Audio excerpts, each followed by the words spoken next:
Yo, what's going on everybody? It's JEMlive and welcome back to another video. And today's topic is actually decided by you guys. I put up an Instagram poll asking questions for NBA, NFL related questions. You guys absolutely crushed it. I'm going to try and go over these kind of fast because there were a lot of them. But if you want to be in a part of the video like this in the future, I'm going to put my Instagram in the overlay so you can follow me and look out for polls. So let's get started. So the first question is Jimmy B a possible MVP contender next season?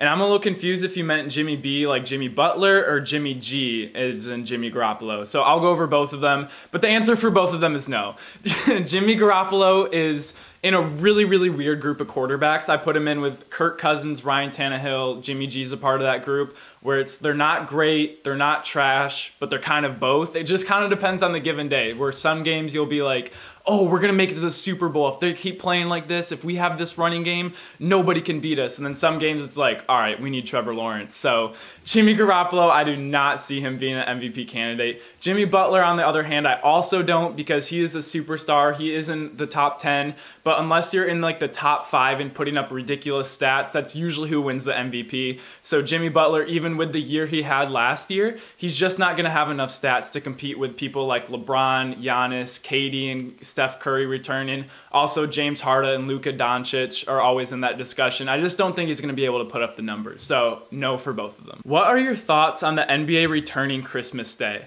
So I really don't mind this. As a fan, I'm very excited. Super short NBA offseason. We have a 5-month drought earlier, so I'm so ready for NBA to go back. I understand it's not ideal for the players, but in the end, the NBA is a business. They really don't care if the players don't have a long offseason. And the ratings for the NBA went down so much when they overlapped into the NFL season. So they are shortening the season. They're going to try and not spill into the NFL season again because that was terrible for them. NBA is a business. I understand veterans. I really hope this doesn't cause a lot of injuries, but I love them starting early. Okay, next question. Super Bowl predictions. All right, in the AFC, I'm not fully convinced yet by the Steelers. I think they're really limited on offense. They don't have that much of a running game.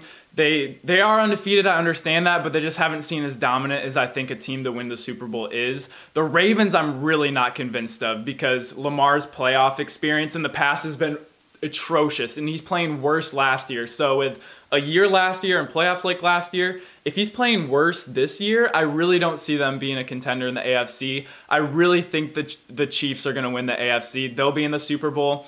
And in the NFC, it is wide open right now. Seattle, I just don't think has enough. Their defense is terrible. Their offensive line is terrible, and once they slow down Russell Wilson, which teams have been able to expose in recent games, I really don't see Seattle being that team. There's not really a standout team. I'm not really convinced by the Saints, even with that win against Tampa. I'm not convinced with Tampa, especially against that loss against the Saints. And so right now, looking at how teams have played so far and their remaining schedule, I really believe the Packers are going to be in the Super Bowl this year. I believe it's going to be Chiefs, Packers. Chiefs are going to win another Super Bowl back-to-back. The next question is, do you think the Miami Heat will come back this upcoming season and win the NBA Finals?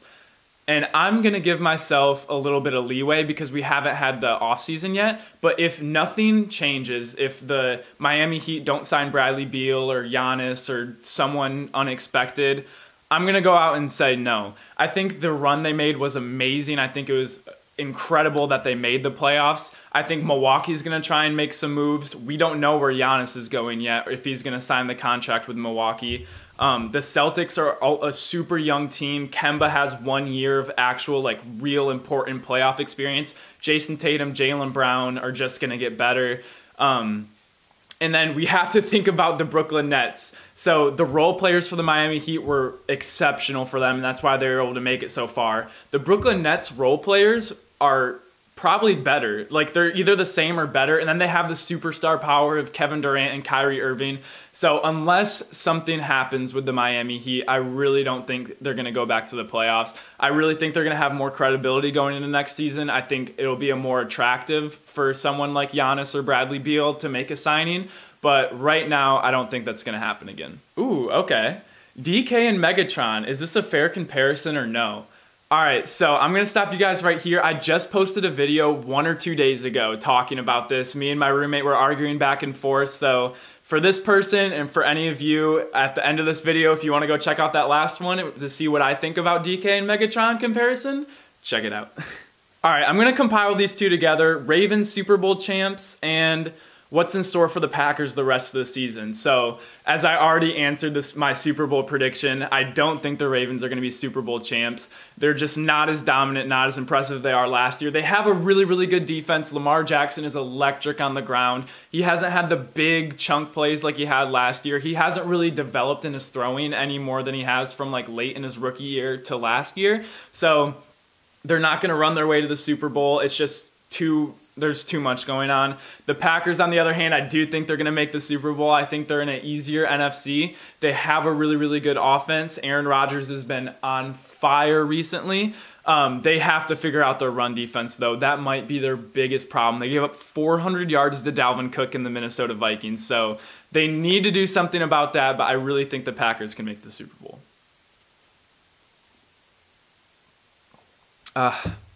Sorry, it's kind of early in the morning right now. I have to drink my coffee, you know, got to get my energy up. Okay, the next question is Derek Carr underrated? Derek Carr is one of the weirdest quarterbacks in the NFL because I honestly don't hear anything about him. And so I don't even know what the consensus of his rating is to say if he's underrated or overrated. So I might go out and say he's properly rated. The one thing I definitely don't agree with is people said they're testing like his character, like his toughness, if he can do that. That dude is tough. I do not want to hear that. He has a really big arm. Some games he looks amazing. Some games he looks like he could be replaced by a upcoming star college quarterback. I really think him and John Gruden have found a groove. They've been able to sneak out a lot of close wins this season. So they even beat the Chiefs. So actually, I'm going to say Derek Carr is underrated because I really don't think he gets talked about enough. If you go out and beat the Chiefs and you're still not being talked about, underrated. So final answer. How come you don't play in the NFL and NBA? Well, that's because I'm 6'2", 185, and white. And that really doesn't fit any description in the NFL or NBA besides like a water boy. And I really prefer standing behind the mic, judging the people that are doing it better. It keeps me more healthy, and it's just more fun overall. So that's why. Donovan Mitchell or Devin Booker? Ooh, okay, I go back and forth on this question all the time because I believe Devin Booker is the better overall player. Offensively, you guys should know how hard this one is. Donovan Mitchell has been in way more playoff experiences. We've seen him put 57 points up in a playoff game. We've seen Devin Booker go crazy on offense. Donovan Mitchell's probably a better perimeter defender. But Devin Booker, if he was on a different team, would he be doing more than Donovan Mitchell? Okay, he really hasn't been able to carry his team like I would like to see another player do. I know Donovan Mitchell needs a lot of help, but he has been in bigger circumstances, and he has played very, very big in the playoffs for the Utah Jazz. So as of right now, I'm going to go Donovan Mitchell. If I'm starting a team, I'm picking Devin Booker, though. So, but let me know what you guys think. That one's so 50-50 for me. Michigan State is going to win the college football playoffs this year. And I have to put, there's 2 laughing emojis about this. I love my people from Michigan back home. We're delusional fans.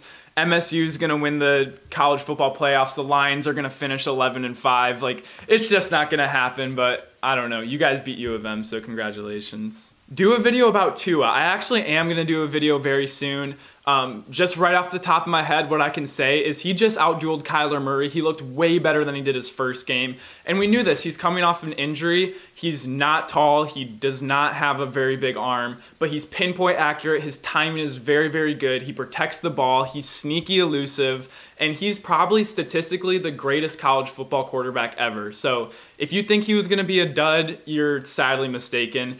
Is he going to be the next big thing, the next amazing NFL quarterback? I'm not going to go out and say that right now. I really want to see some more games, but Tua is going to be a good NFL quarterback. I really think it was the smart move to move on from Fitzpatrick, even with all the emotions in it. But a video on Tua should be coming very soon.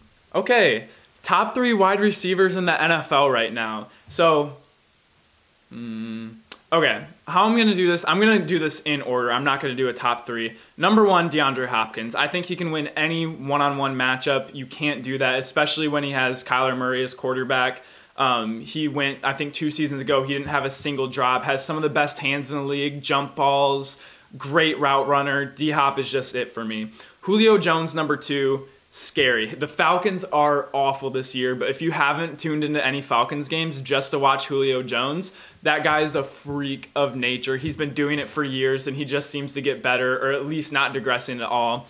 The third one, a lot of people would put Michael Thomas, but because of injuries and I think a lack of route tree, if I'm picking a receiver for my team, and I don't know if because he's enhanced by his, I'm not trying to give it away, enhanced by his quarterback, I'm going to pick Tyreek Hill. Just an absolute speedster with amazing route running. Just, you have to play over top of him at all times or it's a long touchdown. So when you can have safeties commit way over the top, and so a lot of stuff underneath opens up, and if they don't do that, it's almost an automatic touchdown. That is very, very unfair. Now we have a quarterback like Patrick Mahomes that can make any of those throws happen. So maybe he's elevated and he wouldn't be as much as of a threat. But because Michael Thomas, I mean, I'm not going to say he only runs slants. He's way better than that. And Drew Brees is not Patrick Mahomes.